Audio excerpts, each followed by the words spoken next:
Hi, it's Thomas Grønnemark, the Throwin Coach. I'm coaching clubs all around the world and I've been a part of 14 titles in international football.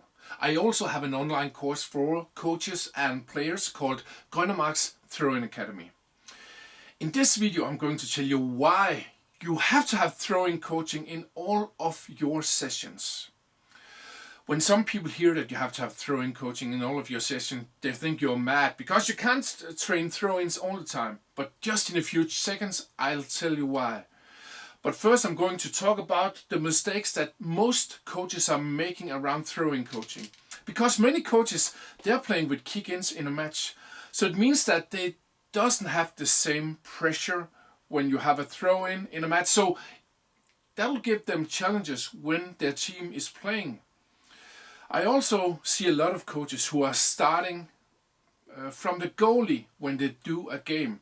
And of course you do that sometimes when you have a goal kick or in other open play situations. But I see a lot of coaches who are never doing throwing coaching. So here's 3 different ways you can do throwing coaching in everyday training. So first of all, B stands for basic. Yes. Basic throwing coaching, that's like improving the player's throwing length. It's improving the player's throwing position.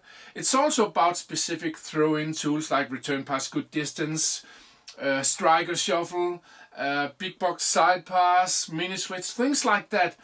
And of course, when you're doing these really specific throw-in exercises in training, yeah, it looks a lot like throwing coaching. But if you ask me, if you want to be good on throw-ins, you have to do the basics too. So of course, when you do that in training, it really looks like throwing coaching. But again, in these exercises, the players are also moving and doing passes, precision and so on. Regarding the long throwing coaching, of course, you can do that in the middle of the training if you want, before or after.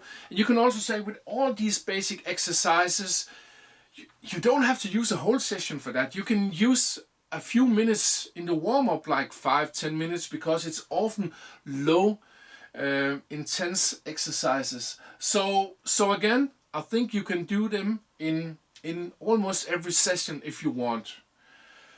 Then we have the next type of throwing coaching in a session, and that's theme-based throwing coaching. With theme-based, I mean, for example, small-sided games where you are focusing on like 2 versus 2, 3 versus 3, or some of my different fast-throwing small-sided games.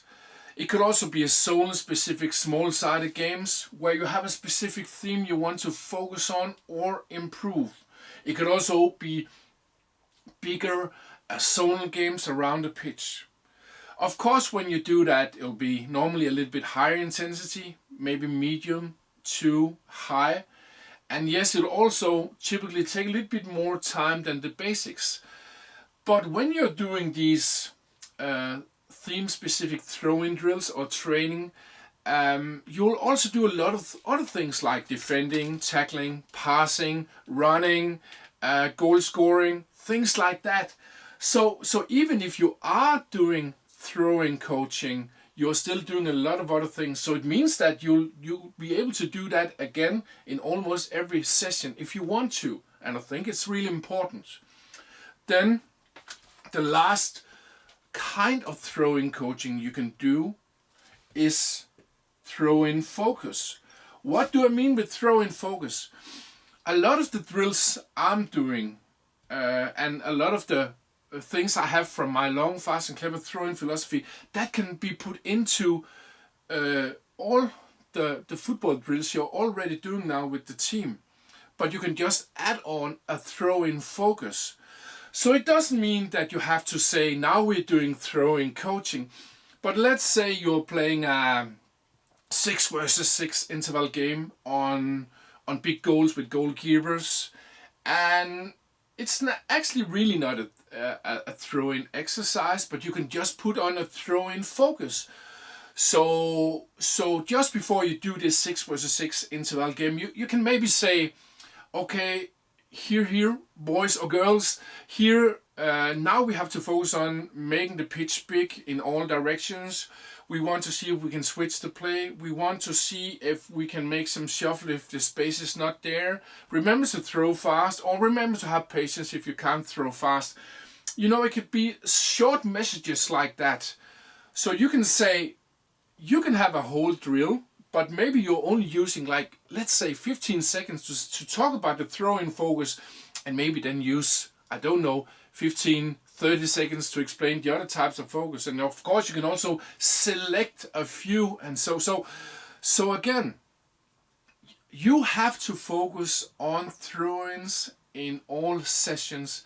Either the small basic ones, short time warm up, or specifically after the training, for example the long throwing coaching, in specific parts of the session, theme based, or you can just have your normal throwing drills but have a little extra throw-in focus in all the things you are doing there. But again, if you want to know more about my throwing coaching, you're welcome to go to throwinacademy.com.